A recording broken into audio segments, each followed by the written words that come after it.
하나님 말씀은 창세기 22장 1절입니다. 창세기 22장 1절.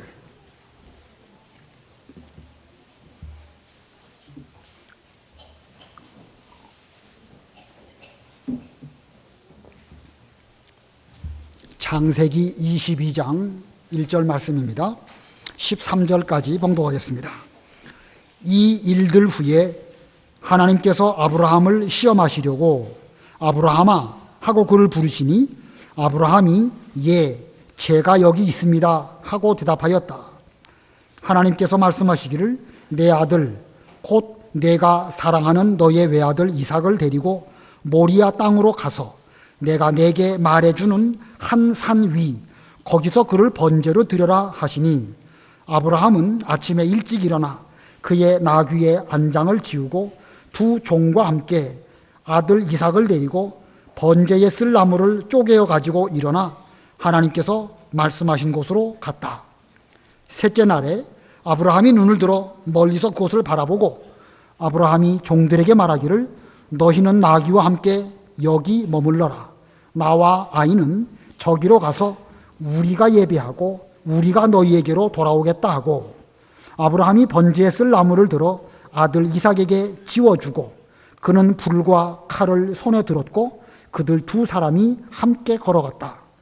이삭이 그의 아버지 아브라함에게 말하기를 내 아버지여 하니 아브라함이 대답하였다. 내 아들아 내가 여기 있다. 이삭이 말하기를 보십시오. 불과 나무는 있는데 번제를 위한 어린 양은 어디 있습니까? 하니 아브라함이 내 아들아 번제를 위한 어린 양은 하나님께서 자신을 위하여 준비하실 것이다라고 말하고 그들 두 사람은 함께 걸어갔다. 마침내 그들은 하나님께서 아브라함에게 말씀하신 곳에 이르러 아브라함이 그곳에 제단을 쌓고 나무를 버려놓고 그의 아들 이삭을 묶어서 제단 나무 위에 올려놓았다. 아브라함이 그의 손을 내밀어 칼을 잡고 그의 아들을 죽이려 할 때 여호와의 천사가 하늘에서부터 그를 불러 아브라함아 아브라함아 하시니 아브라함이 말하기를 제가 여기 있습니다 하였다. 천사가 말하기를 그 아이에게 내 손을 대지 말고 그에게 아무 일도 하지 마라. 내가 내 아들 내 외아들까지도 내게 아끼지 않으니 이제 나는 내가 하나님을 경외한다는 것을 알았다 하셨다. 아브라함이 그의 눈을 들어 살펴보니 보아라 뿌리 수풀에 걸린 수량 한 마리가 뒤에 있었다. 아브라함이 가서 그 수량을 잡아 그의 아들을 대신하여 그것을 번제로 드렸다. 오늘 본문 2절을 보면 하나님께서 아브라함에게 말씀하십니다. 내 아들 이삭을 번제로 드려라. 하나님의 명령인데 이 명령이 오늘 제목입니다. 이삭을 번제로 드려라. 이삭을 번제로 드려라. 다 같이 의미를 생각해 보면서 큰 소리로 읽어보겠습니다. 시작. 이삭을 번제로 드려라. 다시 한번 시작. 이삭을 번제로 드려라. 아브라함이 100세가 되었을 때에 하나님께서 약속하신 대로 아브라함에게 아들을 주셨습니다. 그래서 이삭이라고 하는 아들은 약속을 따라 낳은 아들입니다. 약속을 따라 낳은 아들. 이것은 단지 하나님께서 이삭에게 약속하신 대로 좁은 의미로 약속을 따라 낳은 아들이다. 이런 좁은 의미만 있는 것은 아닙니다.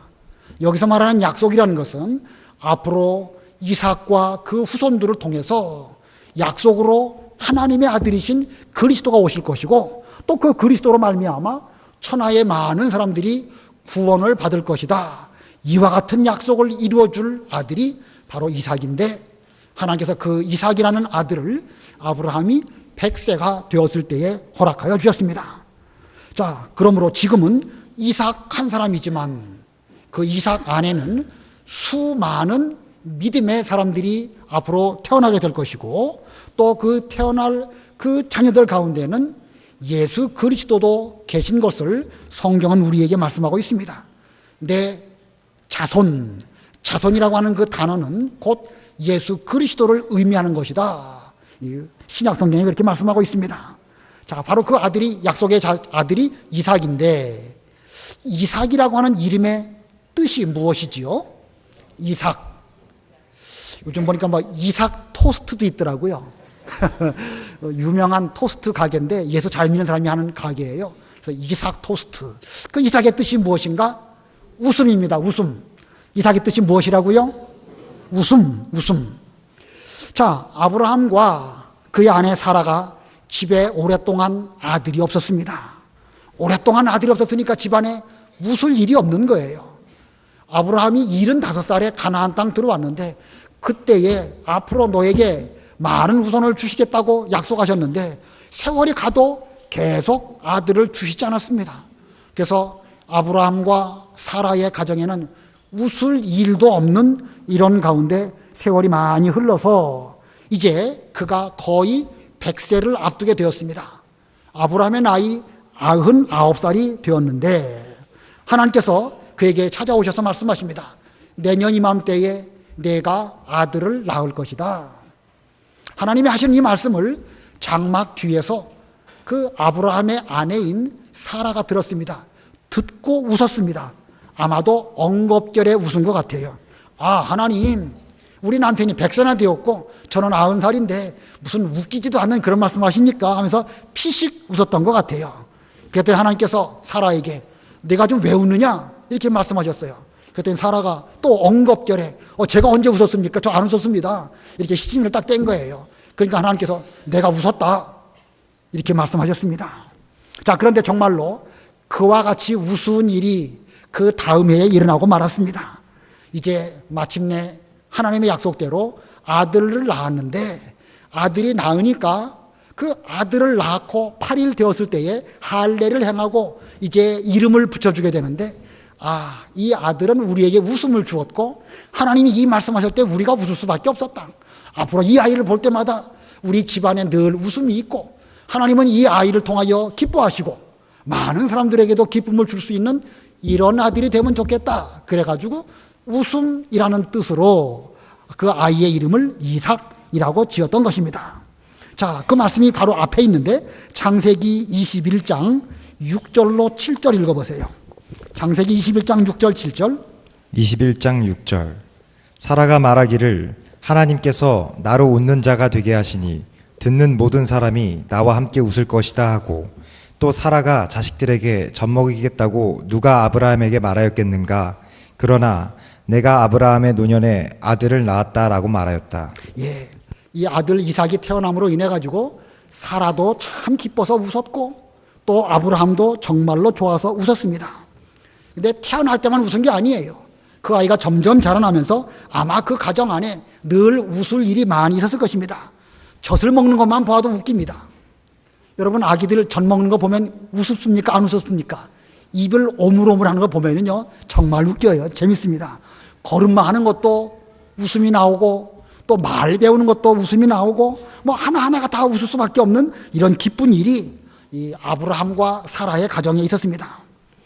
자, 아브라함, 그리고 아내 사라, 그리고 그의 아들 이삭이 이렇게 웃음이 가득한 행복한 가정으로 살아갈 즈음 깜짝 놀랄 만한 하나님의 명령이 아브라함에게 내려왔습니다. 본문 1절, 2절, 1절, 2절 다 같이 합동합니다. 시작. 이 일들 후에 하나님께서 아브라함을 시험하시려고 아브라함아 하고 그를 부르시니 아브라함이 예, 제가 여기 있습니다 하고 대답하였다. 하나님께서 말씀하시기를 내 아들 곧 내가 사랑하는 너의 외아들 이삭을 데리고 모리아 땅으로 가서 내가 내게 말해주는 한 산 위 거기서 그를 번제로 드려라 하시니, 하나님의 깜짝 놀랄 만한 명령은 내 아들 곧 내가 사랑하는 너의 외아들 이삭을 모리아 산으로 데리고 가서 거기서 번제로 드려라. 이것이 하나님의 명령입니다. 자, 무슨 하나님이 이렇지요? 사랑하는 아들 주실 때는 언제고 이제 와가지고 그 아들을 산으로 데리고 가서 그리고 번제로 드려라.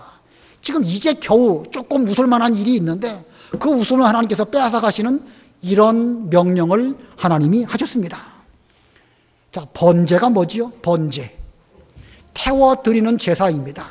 소나 양을 죽여서 거기에 피를 뽑아서 그 피는 이제 단에 이렇게 부어드리고 그 몸, 머리, 뭐 이런 내장 같은 것은 또 이렇게 다 잘라내고 떼어내고 그 몸을 잘라서 완전히 태워드리는 제사.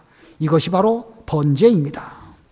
우리 하나님께서는 아브라함이 이삭을 사랑하는 것도 아시고 이삭이 딱 하나밖에 없는 외아들이라는 사실도 잘 아시면서 이제 이를 번제로 바치라 이렇게 말씀하십니다. 그런데 번제로 바치라고 하실 때에 어디에 가서 번제로 바치라고 하셨죠? 무슨 산이죠? 모리아산. 잘 기억하세요. 모리아산에 가서 번제를 드려라. 그런데 하나님의 이 말씀은 아브라함을 시험하시려는 것이었습니다. 아브라함을 시험하시려는 것이었다. 시험이란 것은 지금 당장은 힘들지만 그 시험을 잘 통과하게 되면 큰 유익이 있습니다. 학교에서도 시험이 없으면 편안할지 몰라도 시험이 없으면 학생들의 실력이 자라나지 않습니다. 지난주에도 설명을 드린 것처럼 우리가 교회에서 성경 공부를 이 공과 공부를 통해서 하고 있는데 내내 시험이 없으니까 우리 교회 성도들이 실력이 있는지 없는지 잘 알 수가 없어요. 그래서 언제 시험 본다고 그랬죠? 9월 말 시험 볼 거예요. 1년에 2번씩 시험 볼 겁니다. 9월 말, 2월 말 시험을 볼 것입니다. 이렇게 시험이라는 것은 지금 당장은 힘들지만 그 시험을 잘 통과하면 큰 유익이 됩니다. 하나님께서 지금 아들 이삭을 번제로 바치라고 하시는 이 시험을 통해서 아브라함에게 뿐만 아니라 이삭에게도 더 큰 복을 주시려고 이 시험을 하시는 것입니다. 자, 아브라함이 이 시험에 합격했을까요? 불합격했을까요? 합격했습니다. 그러면 어떻게 합격했을까? 어떻게 합격했을까? 본문 3절로 5절 읽어보세요. 3절로 5절. 3절. 아브라함은 아침에 일찍 일어나 그의 나귀의 안장을 지우고 두 종과 함께 아들 이삭을 데리고 번제에 쓸 나무를 쪼개어 가지고 일어나 하나님께서 말씀하신 곳으로 갔다. 셋째 날에 아브라함이 눈을 들어 멀리서 그곳을 바라보고 아브라함이 종들에게 말하기를 너희는 나귀와 함께 여기 머물러라. 나와 아이는 저기로 가서 우리가 예배하고 우리가 너희에게로 돌아오겠다 하고. 예, 이 당시 아브라함은 가나안 땅 남쪽 부엘세바라는 곳에 살고 있었습니다. 바로 앞에 보면 그 말씀이 있어요. 그 21장 33절에 보면 아브라함이 부엘세바에 에셀나무를 심고 거기서 여호와 영원하신 하나님의 이름을 불렀다. 지금 아브라함이 사는 곳은 부엘세바입니다. 근데 그 부엘세바에서 모리아산까지 가야 됩니다. 모리아산은 오늘날로 말하면 어디냐면 예루살렘 산악지대입니다. 그 예루살렘은 지금도 한 800m 가까이 되는 그런 높은 산악지역인데 하나님께서는 지금 아브라함으로 하여금 이삭을 그 모리아산에 가가지고 번제로 드려라 이런 시험을 하신 것입니다. 그래서 이제 아브라함은 이 부엘세바에서부터 모리아산까지 가게 되는데 그 거리가 한 80km 정도 떨어진 것입니다. 하나님의 명령을 받은 아브라함은 그날 밤 분명 잠을 제대로 잘 수 없었을 것입니다. 사랑하는 독자 이삭, 약속을 따라서 태어난 아들, 왜 하필 그 아들을 번제로 바치라고 하셨을까? 우리 집에는 소도 많고 양도 많은데 그것들로 바치라고 하시지 않고 왜 하필 독자 이삭을 번제로 바치라고 하셨을까? 성경에 지금까지 사람을 죽여서 하나님께 드리라고 하신 적이 없습니다. 아브라함은 지금 하나님의 명령에 대해서 이해할 수가 없는 거예요. 여간 큰 고민이 아닐 수가 없습니다. 그러나 아브라함 입장에서 하나님의 명령에 순종할 따름입니다. 이해가 되는 것은 순종하고 이해가 되지 않는 것은 순종 못하겠다. 그건 믿음이 아닙니다. 이해가 되든 되지 않든 이것이 하나님의 명령이라고 하면 내가 알지 못하는 하나님의 뜻이 계신 줄을 알고 그것은 순종하는 그것이 믿음입니다. 뭐 이해되면 한다. 그건 과학이고 논리고 철학일지는 몰라도 우리의 믿음은요, 내 생각으로 감히 하나님의 뜻을 헤아리는 것은 그건 믿음이 아닙니다. 지금 아브라함 입장에서 왜 아들을 바치라고 하셨을까? 잘 이해가 안 되지만, 그래서 그것 때문에 잠을 제대로 잘 수 없었지만 그는 믿음을 가지고 순종했습니다. 아브라함은 순종하기 위해서 아침 일찍 일어났고 미리 준비해둔 번제에 쓸 나무 그리고 칼, 불 이런 것들을 잘 준비했습니다. 나무를 뭐에다 쓰려고 준비했겠죠? 불태우려고, 아들을 불태우려고. 칼은 뭐에 쓰려고 준비했겠죠? 아들을 죽이기 위해서. 그리고 뭐 여러 가지 다 준비했습니다. 그리고 물론 당연히 이삭도 데리고 가려고 잘 준비하고 아브라함이 아침 일찍 이삭도 깨우고 이제 그 길을 가게 된 것입니다. 그리고 이제 모리아산 보이는 거기까지 이르렀을 때에 아브라함은 자기 종들과 나귀들을 그곳에 두고, 그리고 아브라함이 그들에게 말합니다. 나와 이 아이는 저기로 가서 우리가 예배하고 우리가 너에게로 돌아올 것이다 라고 말합니다. 지금 무엇하러 간다고 말했죠? 우리가 저기 가서 뭐 한다고? 예배하고 돌아올 때 아브라함만 돌아온다고 말했습니까? 우리가 돌아온다고 말했습니까? 지금 분명히 이삭을 죽여가지고 번제로 하고 돌아올 때는 분명 아브라함만 돌아오게 될 것인데, 아브라함은 말할 때 우리가 저 산에 가서 예배 드리고 돌아올 때 우리가 돌아올 것이다 이렇게 말했습니다. 자, 오늘 본문의 5절에 우리가 너에게로 돌아오겠다, 참 중요한 의미를 담고 있는 말씀입니다. 5절 우리 다 같이 합독하겠습니다. 5절 시작. 아브라함이 종들에게 말하기를 너희는 나귀와 함께 여기 머물러라. 나와 아이는 저기로 가서 우리가 예배하고 우리가 너희에게로 돌아오겠다 하고. 자, 우리가 너희에게로 돌아오겠다. 우리 개역 성경에는 우리라는 말이 없어요. 그러나 우리 바른 성경에는 우리라는 말이 있고, 개역 개정에도 우리라는 표현이 있고, 옛날 그 헬라어 성경, 히브리어 성경에도 우리라는 말이 있습니다. 그래서 지금부터 한 1700년 전쯤에 이 어거스틴이라는 그 신학자나 또는 500년 전에 칼빈이라고 하는 하나님의 종은 이 표현 속에 아브라함의 신앙이 담겨져 있다, 이렇게 이 말씀을 해석을 했습니다. 성경에는 1.1획도 함부로 쓰여진 말씀이 단 한 구절도 없습니다. 한 점, 한 획도 다 하나님의 섭리 가운데서 기록된 것이기 때문에 우리는 성경을 읽을 때에 유심히 봐야 됩니다. 이게 무슨 의미를 담고 있을까? 아브라함은 어떻게 하나님께 이삭을 번제로 드린 다음에 우리가 함께 너희에게로 오겠다 이렇게 말했을까? 이와 같은 아브라함의 믿음은 이 이삭을 번제로 이제 드려서 태워서 하나님께 드리지만, 우리 하나님은 전지전능하신 분이시기 때문에 죽은 자 가운데서도 얼마든지 살리실 수 있는 그런 하나님이시다. 우리 하나님의 능력으로, 죽은 자를 살리시는 그 능력으로 이 이삭을 통해 가지고 하나님의 약속이 이루어질 것이다 라고 믿었습니다. 성경에 그 말씀이 어디 있을까? 히브리서에 있습니다. 히브리서 11장 17절로 19절 읽어보세요. 히브리서 1장 17절. 아브라함은 시험을 받을 때에 믿음으로 이삭을 바쳤으니 그는 그 약속들을 받은 자이나 자기 외아들을 바쳤다. 하나님께서 그에 관하여 말씀하시기를 너에게 자손이라 불릴 자는 이삭으로 말미암을 것이다 하셨으니, 아브라함은 하나님께서 죽은 자들도 다시 살리실 수 있다고 생각하였다. 비유로 말하자면 그가 이삭을 죽은 자들로부터 돌려받은 것이다. 예, 아브라함은 하나님께서 죽은 자들도 다시 살릴 수 있다고 생각하였다. 그렇게 믿었다. 그렇기 때문에 그는 번제로 드린 이후에 하나님이 살리실 것이고, 살려주신다고 하면 그 아들과 함께 우리가 너에게로 돌아오겠다 이렇게 말한 것입니다. 자, 이 아브라함의 신앙은요 엄청난 신앙이에요. 믿음은 반드시 이와 같이 부활을 제대로 믿는 것입니다. 우리가 믿는다. 우리가 믿는 게 뭘 믿는 거죠? 여러분, 예수 그리스도를 믿는데 그 예수 그리스도를 어떻게 믿습니까? 나 위하여 십자가에 죽어주셨고 또 나 위하여 다시 사흘 만에 부활하셨다.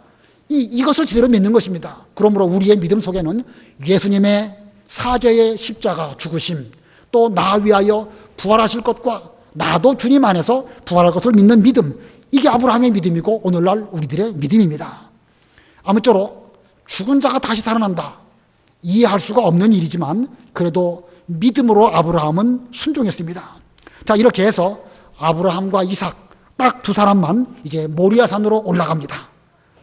아브라함은 아들 이삭을 번제로 드릴 때에 다른 종들이나 나귀들이 방해하는 일이 없도록 하기 위해서 다 떼어놓고 이제 이삭에게 나무 지게하고 아브라함은 칼 그리고 불 이것을 들고 그 모리아산으로 올라갑니다. 자, 그런데 얼마만큼 가는 가운데 있었는데 이삭이 묻습니다. 아버지, 이건 아브라함이 왜 그러느냐? 풀과 나무는 있는데 번제할 어린 양은 어디 있습니까? 자, 풀과 나무는 분명히 아버지가 들고 가시고 또 나무는 제가 지고 가고 있는데 번제할 어린 양은 없는데 번제할 어린 양은 어디 있습니까? 자, 이 말씀이 참 중요해요. 평소에 이삭이 자기 아버지 아브라함이 하나님께 번제 드리는 거 봤습니까? 안 봤습니까? 본 거죠. 번제할 때는 나무도 필요하고 불도 필요한 걸 잘 알고 있습니다. 덩달아서 어린 양도 필요한 것을 이삭은 어렸을 때부터 자기 아버지 아브라함이 하나님께 예배 드릴 때, 번제 드릴 때마다 그걸 보았던 것입니다. 본 게 중요해요. 함께 제사를 드렸던 것입니다. 제사를 드렸기 때문에 이삭은 이와 같은 지식이 있었고 거기에 대해서 의문을 가지고 풀과 나무는 있는데 번제할 어린 양은 어디 있습니까? 하고 이렇게 물었던 것입니다. 자, 이때 아브라함이 아들 이삭에게 뭐라고 대답해야 되겠죠? 내가 제물이다. 나는 너를 죽여가지고 하나님께 바칠 것이다. 이렇게 말하면 좋을까요? 안 좋을까요? 그렇게 말하면 어리석은 것입니다. 물론 그렇게 하긴 해야 되겠지만 미리부터 그렇게 말한다고 하면 하나님의 일을 그르칠 수 있기 때문에 아브라함은 그렇게 말하지 않았습니다. 아브라함은 아주 지혜롭게 말했습니다. 번제할 어린 양은 하나님께서 자신을 위하여 준비하실 것이다. 예, 번제할 어린 양은 하나님께서 자신을 위하여 준비하실 것이다. 그러므로 너는 염려하지 말고 순종해라. 아버지, 나도 하나님께서 어떻게 준비하실 것인지 알지 못하지만 지금 순종해서 모리아산으로 가고 있는데 너도 나와 같이 순종하는 그런 아들이 되면 좋겠다. 이렇게 말을 합니다. 자, 본문 8절 다 같이 읽습니다. 시작. 아브라함이 내 아들아, 번제를 위한 어린 양은 하나님께서 자신을 위하여 준비하실 것이다 라고 말하고 그들 두 사람은 함께 걸어갔다. 그들 두 사람은 함께 걸어갔다. 6절 끝에도 그들 두 사람은 모리아산, 이삭을 번제로 드리기 위한 그 모리아산으로 함께 걸어갔다. 이렇게 말하고 있습니다. 이 함께 걸어갔다라는 표현 속에는 이 번제를 드리기 위하여 아브라함은 아브라함대로 하나님께 순종했고 이삭 역시도 자기를 하나님께 드리기 위해서 함께 순종하는 그 길을 걸어간 것입니다. 자, 이것은 지금 단순히 아브라함 혼자만의 순종이 아니고 이삭도 이 번제에 함께 순종하기 위해서 동행하며 이 길을 갔다는 뜻입니다. 이 당시 아브라함의 나이 100세에 이삭을 낳았으니까 100세를 지나서 이제 이삭이 몇 살쯤 되었는지는 모르겠지만 아마도 청소년쯤 나무 보찜을 지고 갈 만한 그런 나이니까 15 안팎쯤 되지 않았을까 생각이 듭니다. 그러니까 아브라함의 나이는 110세에서 120세 이런 정도의 노인이고 이삭은 지금 10살에서 20살 이런 정도의 나이입니다. 만약에 이삭이 자기 아버지를 밀쳐내고 왜 아버지는 나를 죽이시려고 합니까? 내가 어떤 아들인데 나를 죽이시려고 합니까? 나는 더 살고 싶습니다. 이렇게 한다고 하면 아브라함 입장에서 어떻게 해보기가 쉽지 아니한 이런 노인이고 이런 아들이었습니다. 자, 그런데 아브라함이 그 이삭을 어떻게 죽여야 될까? 아무튼 쉬운 일은 아니지만 결국은 그들은 모리아산에 올라가게 되었고 제단을 쌓고 나무를 벌려놓고 그리고 이삭을 묶어서 이제 제단 나무 위에 올려놓았다고 말하고 있습니다. 자, 이거 보면 아브라함뿐만 아니라 이삭도 하나님의 그 명령에 그 시험에 순종한 것입니다. 자, 아브라함은 하나님의 말씀대로 죽은 자를 다시 살리시는 하나님으로 믿었기 때문에 그런 순종을 했고 이삭은 하나님이 나를 원하신다고 하면 내가 이 몸이라도 주님께 드리겠습니다. 이런 마음으로 순종한 거예요. 다시 한번 말씀드리면 아브라함은 죽은 자도 능히 살리시는 능력이 하나님께 있음을 알고 아브라함은 순종했고 이삭은 나를 하나님께 드리는 것이 하나님의 뜻이라고 하면 기쁨으로 이 몸을 주님께 드리겠습니다. 이렇게 믿음으로 둘 다 순종한 것입니다. 자, 이렇게 모든 것이 다 준비가 되었습니다. 이제 이삭을 칼로 찔러서 죽이기만 하면 되는 거예요. 본문 9절로 10절 읽어보세요. 9절 10절. 9절. 마침내 그들은 하나님께서 아브라함에게 말씀하신 곳에 이르러 아브라함이 그곳에 제단을 쌓고 나무를 버려놓고 그의 아들 이삭을 묶어서 제단 나무 위에 올려놓았다. 아브라함이 그의 손을 내밀어 칼을 잡고 그의 아들을 죽이려 할 때. 자, 여기 사건을 잘 보셔야 됩니다. 제단을 쌓고 제단 위에 나무를 많이 벌려놓았습니다. 그리고 그 위에 이 이삭을 여기 결박했다고 했나요? 포박했다고 했나요? 이삭을 묶어서 제단 나무 위에 올려놓았다. 자, 그리고 이제 10절에서 아브라함이 그의 손을 내밀어 칼을 잡고 그 아들을 죽이려 할 때.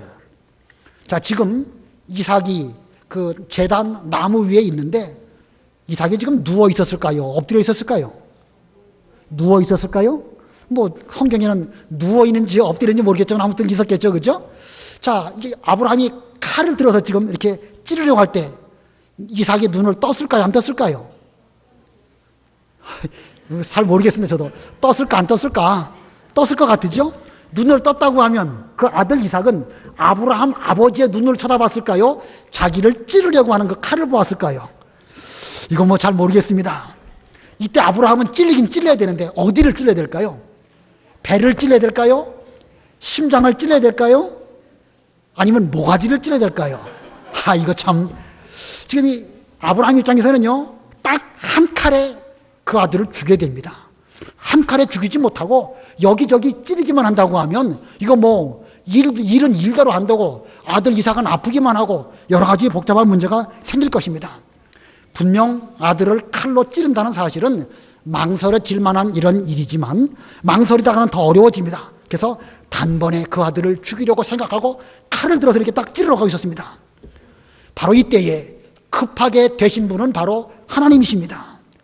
하나님은 지금 이삭을 죽이시려고 하는 것이 목적은 아니에요. 다만 아브라함을 시험해서 순종하는가 안 하는가 그걸 보시려고 하셨는데 아브라함이 지금 막 칼로 내려 찌르려고 하니까 이거 뭐 보통 큰 일이 아니죠. 그래서 하나님께서 아브라함아 그 아이에게 손을 대지 말아라. 아무 일도 하지 마라. 이제야 내가 나를 이 아들보다 더 사랑하고 경외하는 것을 알겠다. 이렇게 말씀하십니다. 자, 본문 11절 12절 우리 다 같이 합독하겠습니다. 11절 12절 시작. 여호와의 천사가 하늘에서부터 그를 불러 아브라함아 아브라함아 하시니 아브라함이 말하기를 제가 여기 있습니다 하였다. 천사가 말하기를 그 아이에게 내 손을 대지 말고 그에게 아무 일도 하지 마라. 내가 내 아들 내 외아들까지도 내게 아끼지 않으니 이제 나는 내가 하나님을 경외한다는 것을 알았다 하셨다. 자, 이 아브라함은 하나님의 시험에 완전히 순종함으로 합격했습니다. 완전히 순종함으로 합격했는데 그 결과 이 아브라함은 아들 이삭을 죽였습니까? 안 죽였습니까? 안 죽였죠?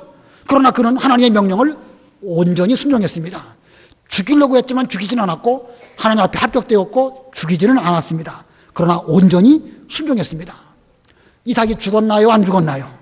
죽지 않았습니다. 그러나 그는 이미 죽었다가 살아난 것 같은 그런 신앙으로 하나님께 자신을 드리는 그런 아들이 되었습니다. 자, 이 아브라함은 이래서 믿음의 조상이 되었고 아브라함의 아들 이삭은 믿음의 아들이 되었습니다. 아브라함은 이렇게 해서 믿음의 조상이 되었고 이삭은 믿음의 아들이 되었습니다. 하나님께서는 세상에서 그 어느 누구도 사람을 죽여가지고 사람의 그 몸으로 하나님께 번제로 바쳐라 이렇게 요구하시지 않습니다. 성경 어디에도 사람을 죽여가지고 하나님께 번제로 드려라 이렇게 명령하신 데가 단 한 군데도 없습니다. 그런데 우리 하나님께서는 자신의 아들이신 독생자 예수님을 우리 대신 죽게 하시고 그 죽으심으로 말미암아 우리를 죄악에서 건져주시고 구원해 주시는 이런 하나님이십니다. 우리에게는 죽기를 원하시지도 않고 죽게 내버려 두시지도 않습니다. 그러나 하나님께서는 자신의 아들인 독생자 예수님을 십자가에 죽게 하시고 우리의 죄의 대속물로 드려주시는 이런 일로 삼으셨습니다. 우리 인간은 우리의 죄악으로 인하여 죽어야 하지만 하나님은 우리를 죽도록 내버려 두지 아니하시고 오히려 하나님의 아들이신 독생자 예수님을 죽게 하셔서 우리에 대한 하나님의 사랑을 이렇게 나타내 주셨습니다. 그런 면으로 보면 본문의 아브라함은 곧 하나님의 모형이고, 본문의 이삭은 누구의 모형이겠죠? 그러니까 예수님의 모형입니다. 모형. 본문의 아브라함은 하나님의 모형이라고 한다고 하면, 본문에 나와 있는 아들 이삭은 자신을 기꺼이 하나님께 드린 예수 그리스도의 모형입니다. 자, 아브라함이 이삭을 번제로 드리려고 했던 그 산이 모리아 산인데, 아까 무슨 산이라고 그랬죠? 모리아 산. 아브라함 때부터 1000년 뒤에 다윗의 아들인 솔로몬이 바로 그 모리아 산에 하나님의 성전을 짓습니다. 이해되시죠? 이 이삭을 번제로 드리려고 드린 것과 같은 그 모리아 산, 아브라함 때부터 1000년 뒤에 이제 다윗의 아들인 솔로몬이 거기에 성전을 짓게 되는 것이고, 아브라함 때부터 2000년 뒤, 다윗 왕 때부터 1000년 뒤에 예수님께서는 바로 그 예루살렘, 바로 그 모리아 산지에 있는 예루살렘에서 십자가에 못 박혀 죽으시는 그런 일이 벌어지고 말았습니다.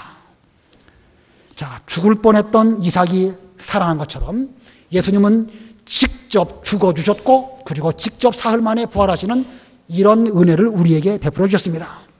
자, 오늘날 여러분, 이 아브라함과 이삭처럼 하나님과 예수님을 본받아서 우리도 우리 아들들을 번제로 하나님께 드리는 이런 우리가 되어야 될 것입니다.